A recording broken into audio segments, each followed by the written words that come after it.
বাংলায় একটা প্রবাদ রয়েছে, ফাঁদে পড়িয়া বগা কান্দে রে। আজ সেই প্রবাদটাই একেবারে বাস্তব হয়ে দাঁড়িয়েছে আন্তর্জাতিক ক্রিকেট রাজনীতিতে।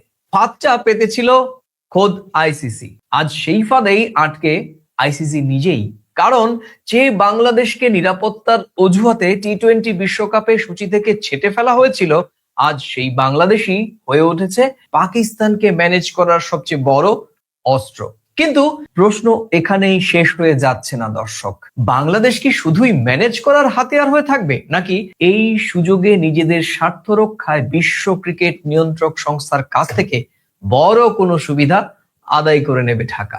বাংলাদেশ বিশ্বকাপ ম্যাচ না খেললেও আদৌ কি টি-20 বিশ্বকাপ থেকে বাংলাদেশ ফোবিয়া মুক্ত হতে পেরেছে, নাকি ক্রিকেট রাজনীতির প্রতিটা বাঁকে বাংলাদেশই আজ অদৃশ্য উপস্থিত বা শক্তি হয়ে দাঁড়িয়েছে? দর্শক, আপনাদের সঙ্গে রোজকার আলোচক বিশ্লেষক প্রথম কলকাতার ডেপুটি এডিটর পরমাশিস খোসরা এবং সঙ্গে আমি সুব্রত আচার্য। চলুন তাহলে আজকের বিশ্লেষণ শুরু করা যাক। পরমাশিস, তুমি সবটা শুনলে, তোমাকে প্রথম কলকাতা স্ক্রিনে স্বাগত। পরমাশিস, ফান্দে পড়িয়া বগা কান্দে রে, আমরা একেবারে ছোটবেলা থেকেই বাংলায় এই প্রচলিত প্রবাদটি আমরা বিভিন্ন সময় ব্যবহার করে আসছি বা আজও করি। তাহলে আজকে এই প্রচলিত বাংলা প্রবাদটি কি যথার্থ বলে প্রমাণ হলো? এইটার আরো যদি তুমি সমর্থক একটা শব্দ শুনতে চাও, সেটাকে বলে ফাটাবাস। ফাটাবাসে বলছি, আমি পরপর আসছি। বাংলাদেশের ক্রিকেট বোর্ডের যিনি চেয়ারম্যান, তার নামের শেষ অক্ষর বোধহয় 4টে শব্দ, মানে অক্ষর, বুলবুল। এই বুলবুল শব্দের অর্থ কি জানো তো? যার মধ্যে কোনো দুঃখ নেই, হতাশ নেই, সবসময় আনন্দ বিহ্বল। তো সেইটাই আজকে বাংলাদেশের ক্রিকেট বোর্ড বুঝতে পারছে। আমার একটা প্রশ্ন আইসিসির কাছে, বাংলাদেশ ভারতের মাটিতে এসে খেলবে না এই যে সিদ্ধান্তের কথা জানিয়েছিল, তখন 15টা দেশ বোধহয় নিয়ে মিটিং করেছিল আইসিসি, যে বাংলাদেশ ঠিক করছে না ভুল করছে। তখন পাকিস্তান বাংলাদেশকে সমর্থন জানিয়েছিল, কিন্তু শুধু পাকিস্তানের সমর্থন জানানোই কিন্তু বাংলাদেশ ক্রিকেটকে, মানে বোর্ডকে খেলা থেকে বাদ যেতে হয়েছে। এখন আমার প্রশ্ন, যে আজকে পাকিস্তান ভারতের সঙ্গে মুখোমুখি হবে না এই সিদ্ধান্তের কথা যখন জানিয়েছে, তখন সেই আলোচনায় ওই বাকি দেশ যারা বাংলাদেশকে সমর্থন করেছিল না, তারা এখানে কেন ম্যানেজ মাস্টার হতে পারলো না? কেন বুলবুলকে ম্যানেজ মাস্টার হয়ে পৌঁছতে হলো? একটা কথা তবে আমি উদাহরণ দিই, তুমি তো ব্লেজার পরো, আমাকেও তুমি ব্লেজার গিফট করেছো, আমিও কিনেছি, পড়েছি। এখন একটা ব্লেজার আমার নষ্ট হয়ে গেছে, কিন্তু সেটা আবার খুব ফিটিংস ব্লেজার। আমি কলকাতার গেছি, ধরো খুব নাম করা দোকান, আমি নামটাই বললাম, সেখানে গিয়ে আমার ছোটখাটো চেহারা ব্লেজার ফিটিংস হচ্ছে না। তখন বললো যে না, আপনার যেটাকে মানে বাতিল করে দিয়েছেন, ওটাকে যদি নিয়ে আসেন আমরা ওটা দেখে বানিয়ে দেবো। আজকে আইসিসি এরকম একটা ফাটাবাসে পড়েছে, যাদেরকে বাতিল করে দিয়েছো তাদেরকে নিয়ে ম্যানেজ করতে হচ্ছে। সেই জায়গায় দাঁড়িয়ে যদি নীতিতে মেপে মেপে বাংলাদেশ ক্রিকেট বোর্ড আইসিসির কাছ থেকে আগামীর জন্য কিছু ফায়দা নিতে পারে, সেটা হবে সত্যিকারের একটা ক্রিকেটীয় প্রতিবাদ এবং নিজেদের চাহিদা বুঝে নেওয়া। এটা বুঝে নেওয়া উচিত। এবং অবশ্যই আমাদের কাছে কোনো তথ্য প্রমাণ নেই যে কাকে কে চিঠি দিচ্ছে, কি কি করছে, কিন্তু আমরা যেটা দেখতে পাচ্ছি, ক্রিকেট লাভার বা সাংবাদিক, আমরা যতটুকু অনুধাবন করতে পারছি, আজকে 9 তারিখ, 7 তারিখ থেকে খেলা শুরু হয়েছে, এখনো একটা ক্রিকেট অ্যাসোসিয়েশন, আন্তর্জাতিক বোর্ড, তারা কাকে নিয়ে কখন খেলাবে সেই সিদ্ধান্তের, সেই রুটিনকে পাবলিশ করতে পারেনি ক্রিকেট দর্শকের কাছে, ক্রিকেট দুনিয়ায়। এটা ব্যর্থতা শুধু না, এটা চরম ব্যর্থতা, লজ্জারও। আমি আসছি পরমাশিস, আমরা যে বিষয়ের ওপর আলোচনা আজকে এগিয়ে নিয়ে যাচ্ছি, সেই বিষয়টিকে দর্শকদের সামনে একটু উপস্থাপন করতে চাই। দেখুন প্রিয় দর্শক, আপনারা যারা দেখছেন, আপনারা জানেন যে এই গল্পটা বুঝতে হলে আমাদের একটু পিছিয়ে যেতেই হবে। চলুন আমরা আজকে যাই লাহোরে। দেখুন, রোববার রাতে পাকিস্তানের ক্রিকেট সদর দপ্তর গাদ্দাফি স্টেডিয়ামে বসেছিল এক গুরুত্বপূর্ণ বৈঠক। প্রায় 5 ঘন্টারও বেশি সময় ধরে সেই বৈঠকটি চলে। দরজা বন্ধ, ক্যামেরার উপস্থিতি সব বাইরে। সেখানে এই বৈঠকে কারা কারা ছিলেন? আইসিসির ডেপুটি চেয়ারম্যান ইমরান খাজা, আইসিসির সহযোগী সদস্য দেশের প্রতিনিধি মোবাস্তির উসমানী, পাকিস্তান ক্রিকেট বোর্ড বা পিসিবির চেয়ারম্যান মহসিন নাকভি, এবং অবশ্যই যিনি এই বৈঠকের কেন্দ্রবিন্দু আলোচিত বাংলাদেশ ক্রিকেট বোর্ড বিসিবির সভাপতি আমিনুল ইসলাম বুলবুল। আরো একটা গুরুত্বপূর্ণ তথ্য প্রিয় দর্শক, আইসিসির প্রতিনিধিদের সঙ্গে মূল বৈঠকের আগে মহসিন নাকভি ও আমিনুল ইসলাম বুলবুলের মধ্যে আলাদা করেও বৈঠক হয় এবং সেই বৈঠকটিও প্রায় 1 ঘন্টা ধরে চলে। সেখানেই উঠে আসে মূলত আসল বিষয়গুলো। কি সে বিষয়? বাংলাদেশকে বিশ্বকাপ থেকে বাদ দেওয়ার সিদ্ধান্তের আইসিসির দায়, বাংলাদেশের ক্ষতিপূরণ এবং অবশ্যই ভবিষ্যতে আইসিসি টেবিলে বাংলাদেশের গুরুত্বপূর্ণ ভূমিকার কথা। আর এই বৈঠকটি ইঙ্গিত দিচ্ছে এই লড়াইটি শুধুমাত্র পাকিস্তানের একার নয়, বাংলাদেশও এই খেলায় ঢুকে পড়েছে। কি বলবে? না, যে বললাম যে ক্রিকেটীয় কালচারে ক্রিকেটীয় যে রাজনীতি হওয়া উচিত ছিল সেটা যে থমকে গেছে। একটা সময় প্রশ্ন উঠেছিল পাকিস্তান যদি খেলে তাহলে কি পাকিস্তান কি সত্যি বাংলাদেশের জন্য সত্যি কি পাশে দাঁড়ানোর জন্য এই প্রতিবাদটা করেছিল, যে বাংলাদেশের পক্ষে দাঁড়িয়েছিল? অনেকে বলবে ধর্মের ভিত্তিতে। আমি তোমাকে একটু বলছি যে ধর্মের ভিত্তিতে ঠিক আছে, ধর্মের ভিত্তিতে দেখেছেন, কিন্তু বুকে হাত দিয়ে বলুন তো প্রিয় দর্শক, যে শুধুই কি ধর্মের ভিত্তিতে পাকিস্তান বাংলাদেশের পাশে দাঁড়িয়েছে? এখানে ভূ রাজনীতি, কূটনীতি এবং সবচেয়ে বড় কথা হচ্ছে বাংলাদেশের দাবি কি খুব নগণ্য ছিল, যৌক্তিক ছিল না, আমি এই জায়গাটাতেই আসছি। নিন্দুকেরা বলছেন ধর্মের ভিত্তিতে বাংলাদেশের পাশে দাঁড়িয়েছিল পাকিস্তান, কিন্তু যারা সত্যি ক্রিকেটীয় কালচার বোঝেন তারা ভূ রাজনীতি, ক্রিকেটের আগামী ভবিষ্যৎ বা ক্রিকেটীয় ক্রিকেটীয় কালচারকে সমর্থন জানিয়েছিল, যে একজন ক্রিকেটারের কাছে নিরাপত্তা আগে না খেলা আগে। কিন্তু যে নিন্দুকেরা ধর্মের কথা বলেছিলেন, আমি সেই নিন্দুকদের কাছে প্রশ্ন রাখতে চাই, যারা বাংলাদেশের পাশে দাঁড়াননি তাদেরকে আজকে এনে এই আলোচনায় সামিল করা গেল না কেন? তাহলে সেই ধর্মের ভিত্তিতে পাকিস্তানকে বোঝানোর জন্য বাংলাদেশকে ডাকা হলো। কি বলবেন, ধর্ম আগে না ক্রিকেট আগে? সেই জন্য ভাবিয়া করিও কাজ, করিয়া ভাবিও না। আমি বলবো ক্রিকেটের রাজনীতিতে থাকুন। আমি তোমাকে একটা প্রসঙ্গ বলছি, কালকে আমাদের কলকাতার মাঠে, কলকাতার রাস্তায় একটা আন্তর্জাতিক দৌড় হয়েছে। সেখানে বাংলাদেশ থেকে একজন লোক এসে এখানে জার্সি নিয়ে সেই খেলায় অংশ নিয়েছে। তাহলে মুস্তাফিজুরকে কেন বাদ দেওয়া হয়েছিল? নিরাপত্তা তো বিঘ্নিত হয়নি, বরং আমাদের ভারতীয় দৌড়বিদ, ভারতের বাংলা ভাষাভাষী দৌড়বিদ কিংবা অন্য ভাষাভাষী দৌড়বিদ যারা এসেছিলেন তারা প্রত্যেকেই শিবশঙ্কর পালকে শ্রদ্ধা জানিয়েছেন, কারণ তাদের কাছে শিবশঙ্কর পাল দৃষ্টান্ত। বিশ্বের তাবর ম্যারাথনে তিনি অংশ নিয়েছেন এবং দেশের প্রতিনিধিত্ব করেছেন, এটাই তাদের কাছে দৃষ্টান্ত। আর সবচেয়ে বড় বিষয় হচ্ছে একজন 60 বয়স, এবং আমরা যেটা জানতে পেরেছি বয়সের ক্যাটাগরিতে শিবশঙ্কর পাল পূর্ব ভারতের অন্যতম বৃহত্তম ফুল ম্যারাথন কলকাতা ম্যারাথনে প্রথম স্থান অধিকার করেছেন। আমরা প্রথম কলকাতার দর্শক এবং আমরা আমাদের প্রথম কলকাতার পরিবারের পক্ষ থেকে জার্মানি প্রবাসী এই বাংলাদেশি মহান একজন নাগরিকের এই বিজয়ে সম্মানে তার প্রতি আমাদের প্রথম কলকাতার পক্ষ থেকে শুভকামনা রইল। এইখানে আমি প্রসঙ্গটা তুললাম এই কারণে, আমি বিসিসিআই কর্মকর্তাদের কাছে, আইসিসির কর্মকর্তাদের কাছে, আমাদের দেশের নিরাপত্তা সংক্রান্ত ইন্টেলিজেন্সের যারা আধিকারিক রয়েছেন, আমি আমার ভারতের প্রশাসনিক প্রধান যারা রয়েছেন, স্বরাষ্ট্রমন্ত্রী রয়েছেন, সকলের কাছে স্বনির্বন্ধ অনুরোধ রাখবো যে ক্রিকেটীয় কালচারে বিসিসিআই, আইসিসি নিরাপত্তা জনিত কোথা থেকে কি রিপোর্ট উঠে আসলো যে কলকাতা বা ভারত ক্রিকেটের বাংলাদেশিদের কাছে একটা থ্রেট, এবং তারাও নিরাপত্তা জনিত কারণে খেলতে আসলো না। এই বিষয়টা কিন্তু কলকাতার জন্য, আমি কলকাতার নাগরিক হিসেবে এটা আমরা অপমান বোধ করছি যে বাংলাদেশিরা কলকাতায় আসলে তারা হুমকির মুখে পড়তে পারে। এটা কালকে জ্বলন্ত উদাহরণ হয়ে থাকবে।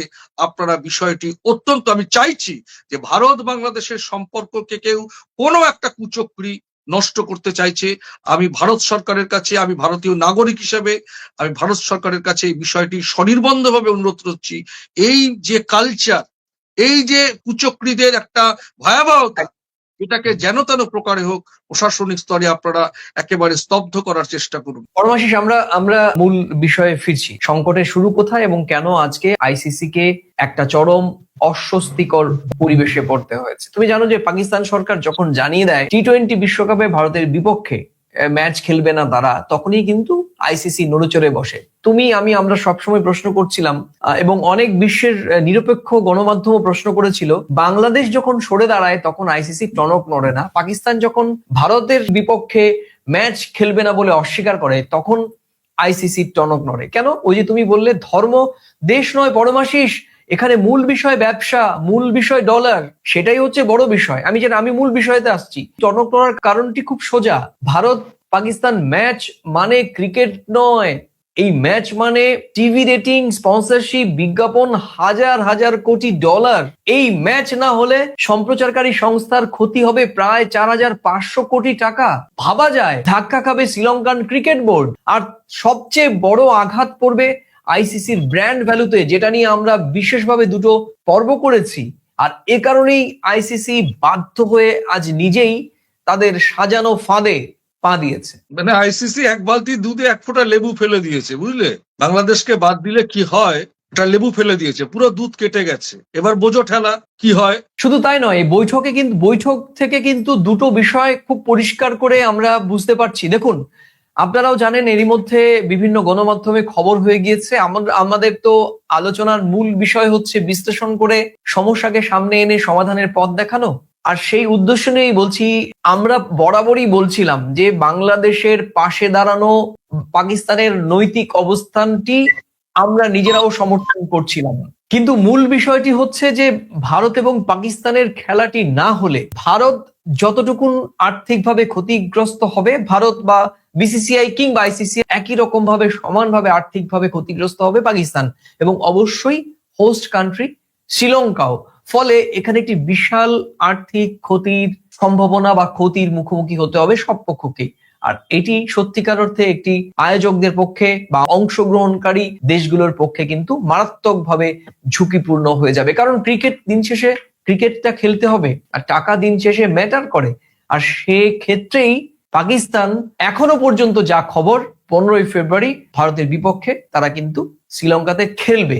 এখনো পর্যন্ত পাকিস্তানের নিজস্ব গণমাধ্যম, ভারতীয় গণমাধ্যম কিংবা আন্তর্জাতিক গণমাধ্যমের যা ট্রেনিং, যা স্বর, যে খবরের যে আভাস, সেই আভাস থেকে পরিষ্কার বলা যাচ্ছে যে 15ই ফেব্রুয়ারি শ্রীলঙ্কায় অনুষ্ঠিতব্য এই চরম হাই ভোল্টেজ ম্যাচটি ভারতের বিপক্ষে পাকিস্তান ক্রিকেট বোর্ড তাদের খেলোয়াড়দের খেলার জন্য সবুজ সংকেত দিতে চলেছে। বা এরই মধ্যে আপনারা যখন এই টক শোটা দেখবেন, এরই মধ্যে হয়তো আনুষ্ঠানিকভাবে ঘোষণাও এসে যেতে পারে। কিন্তু এটা তো বাস্তবিকই ছিল। কিন্তু এর বাইরে নতুন যে দুটো বিষয় যোগ হয়েছে, সেটি কিন্তু আইসিসি কে বাধ্য হয়েই করতে হচ্ছে। কি সেই বিষয়গুলো আমি তোমার মাধ্যমে শুধুমাত্র বলবো। দেখো, পাকিস্তান এখানে কিন্তু একটা ভাইটাল রোল প্লে করেছে।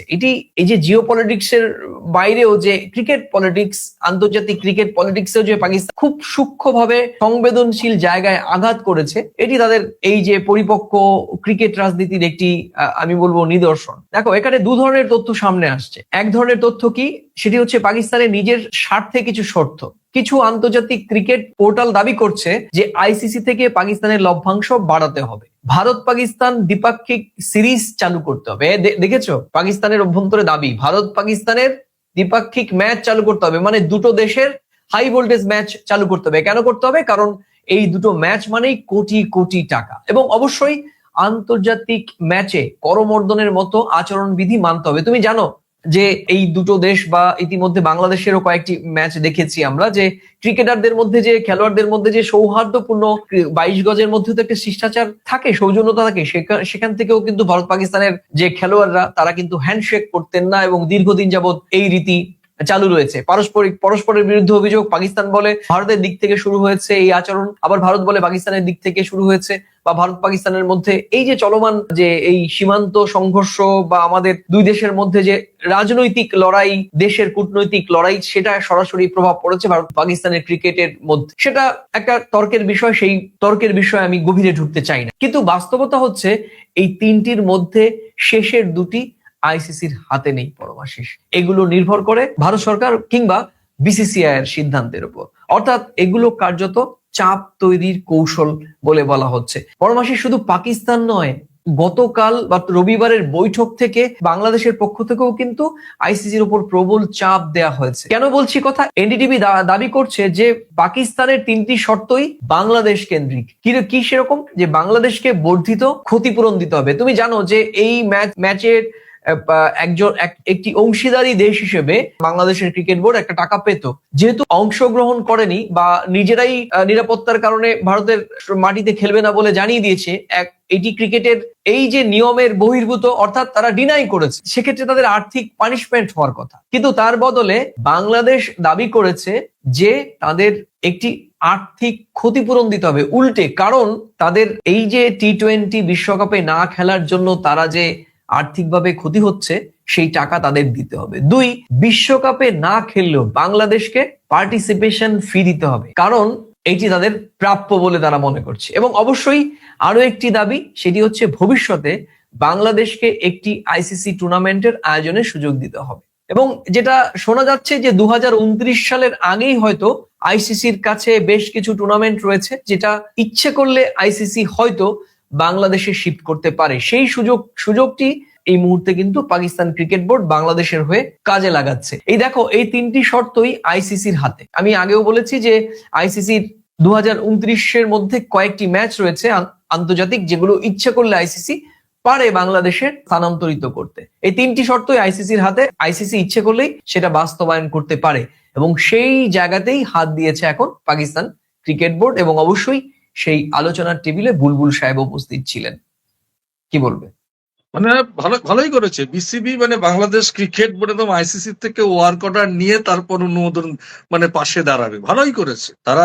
তাদেরকে যে পরিমাণে মানে চাপ করে একটা বৈরিতার সঙ্গে নিরপেক্ষ দৃষ্টি না দিয়ে পাল্লাভারির দিকে ঝুঁকে পথে বসিয়েছে, তো সেই জায়গায় এখন ওয়ার্ক অর্ডার দাও, তারপর তোমাদের সমর্থন দেব, পাকিস্তানকে তোমরা পাশে পাবে ধর্মের ভিত্তিতে। ঠিক আছে, একদম লড়কে লেঙ্গে পাকিস্তান। ব্যাপারটা হচ্ছে এরকম, আমরা বলি না যে লড়কে লেঙ্গে পাকিস্তান, তো লড়কে লেঙ্গে আইসিসি। একেবারে মানে মানে কি বলবো, মানে একটা কথা আছে বাঙালিদের, একটা কথা আছে, মানে একদম এখানেই বলছি পরমাশিস, আমি তোমাকে থামাচ্ছি, এখানেই বলছে ফান্দে পড়িয়া বগা কান্দে রে। যে বাংলাদেশকে আইসিসি নিরাপত্তার অজুহাতে বাদ দিয়েছিল, আজ সেই বাংলাদেশকেই সামনে রেখে পাকিস্তান আইসিসি কে চাপে ফেলছে। আইসিসি নিজেই নোংরা খেলাটা শুরু করেছিল, আজ সেই খেলাটাই ঘুরে এসেছে তাদের নিজের দিকেই। বাংলাদেশ এখন আর তাদের কাছে সমস্যা নয়, বরং বাংলাদেশ এখন সমাধানের চাবিকাঠি, আর এটাই প্রকৃতির প্রতিশোধ। কিভাবে দেখছো বিষয়টি? ওই ইট ছুলে পাটকেল খেতে হয়, আজ কথায় আছে না, যাকে তুমি বাদ দিয়ে দিয়েছো তাকে নিয়ে আবার আইসিসি কর্মকর্তারা মিটিং করলো লাহোরের মাটিতে 5 ঘন্টা ধরে। ভাবতে পারছো? ওই নিউটনের 3rd লর মতন প্রত্যেকটি ক্রিয়ারই সমান এবং বিপরীতমুখী প্রতিক্রিয়া আছে। যাকে তুমি বাদ দিয়েছো তাকেই এখন কাছে এনে তোমাকে উত্তরণের পথ খুঁজতে হচ্ছে, ম্যানেজের পথ খুঁজতে হচ্ছে।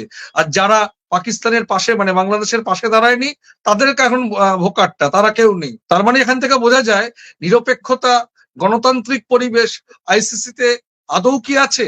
আইসিসিতে এখন আইসিসি এমন কিছু নীতি নির্ধারণ নিয়ে কাজকর্ম শুরু করেছে যেখানে সমতার কোনো জায়গা নেই, এখানে ম্যানেজের জায়গা। এই ম্যানেজের জায়গায় যখন প্রশ্ন আসবে, আজকে যখন এখানে এরা ম্যানেজ করবে পাকিস্তান ভারত পাকিস্তানের খেলা, দেখবে আবার অন্যরা আবার বেঁকে বসবে। একদম ভবিতব্য লিখে রাখো তুমি।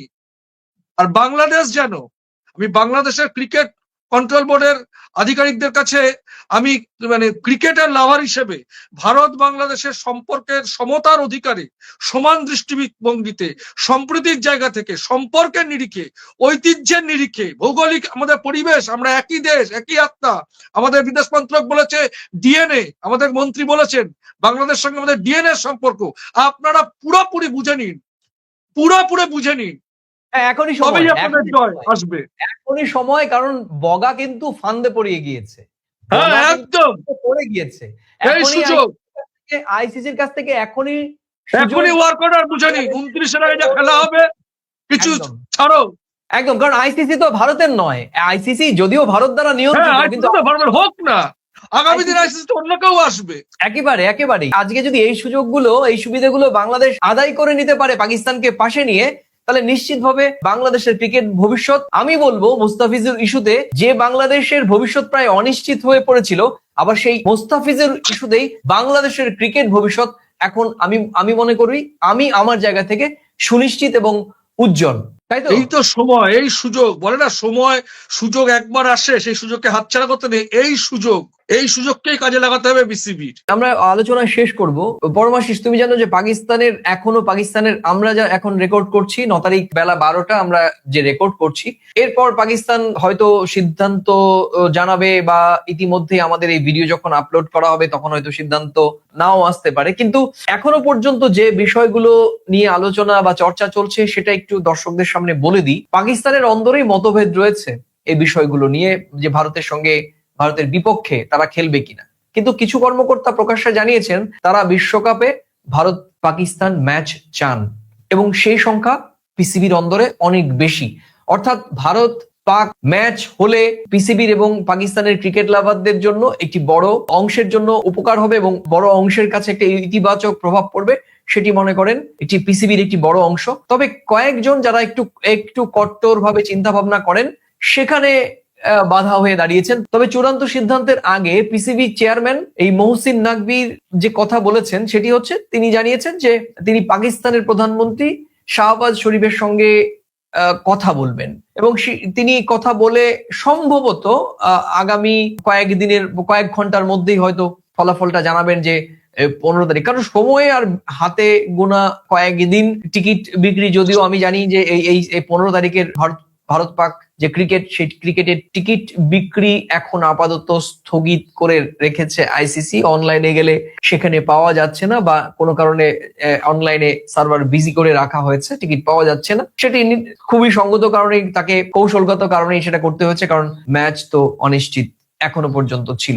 তো পরমাশিস, তোমাকে অনেক অনেক ধন্যবাদ। তুমি তোমার মূল্যবান বিশ্লেষণ প্রথম কলকাতার দর্শকদের উদ্দেশ্যে দিয়েছো। এই সঙ্গে একই রকম ভাবে তোমাকে আমি বলছি যে অনেকটা এই বিষয়ের, এই যে এতদিন ধরে চলমান বিতর্কের প্রায় অনেকটা সময় জুড়ে আমরা খুবই সচেতন ভাবে কোনো দেশের পক্ষে বিপক্ষে না গিয়ে বরং আমরা ক্রিকেটকে ভালোবেসে ক্রিকেটের জন্য আমরা যতটা আমাদের দিক থেকে মনে হয়েছে, কারণ আমাদের দর্শকরাও জানেন যে আমরা মূলত ভারত বাংলাদেশের সম্পর্ক নিয়ে কাজ করি এবং আমরা ভারতীয়দের আমাদের দিক থেকে পাকিস্তানের ক্রিকেট ছাড়া, পাকিস্তানের সাধারণ মানুষ ছাড়া আমাদের দিক থেকে সরকারের যে সম্পর্ক, আমরা কিন্তু 100% ভাবে ভারত সরকারের সঙ্গে সহমত। অর্থাৎ দুই দেশের সরকারের সঙ্গে যে কূটনৈতিক সম্পর্ক, সেই সম্পর্কে আমাদের সরকারের যে কোনো সিদ্ধান্তের সঙ্গে প্রথম কলকাতার সিদ্ধান্ত 100% আমরা সমর্থন করি বা সমর্থন করেছি। কিন্তু সরকারি সিদ্ধান্তের বাইরে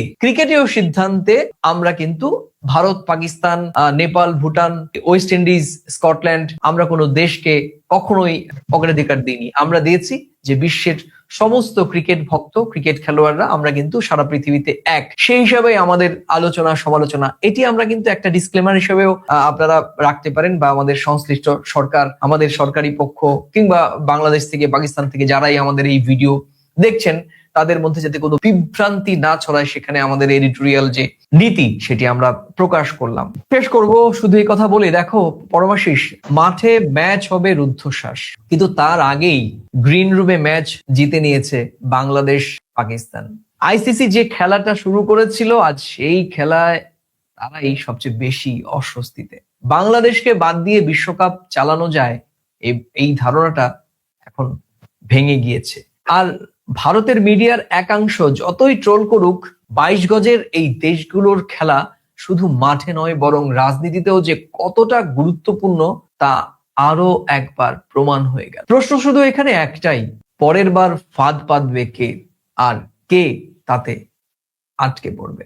সেই দৃশ্য দেখতে হলে অবশ্যই আমাদের অপেক্ষা করতে হবে শেষ পর্যন্ত এই গল্পের কোথায় শেষ হয়। আমি বলবো গল্প নয়, উপন্যাসের কোথায় শেষ হয়। প্রিয় দর্শক, আজ এ পর্যন্তই। আবার দেখা হবে প্রাসঙ্গিক প্রসঙ্গে নতুন কোনো বিষয় নিয়ে। আর এই ভিডিওর কোন মন্তব্যের সঙ্গে বা মন্তব্যগুলোর সঙ্গে আপনি সহমত বা ভিন্নমত, সেটা প্রতিদিনকার মতো মন্তব্যের কলামে লিখে জানাতে পারেন। আর এই ভিডিওটি ভালো লাগলে নিজেদের মাঝে শেয়ার করে ছড়িয়ে দিতে পারেন। আর আজ এই চ্যানেলটিতে প্রথম এলে পুরনো ভিডিও দেখে যদি ন্যূনতম ভালো লাগে, চ্যানেলটি লাইক বা সাবস্ক্রাইব করতে পারেন। আজ এই পর্যন্তই। ভালো থাকুন, সুস্থ থাকুন, সবাই নিরাপদে থাকুন। নমস্কার।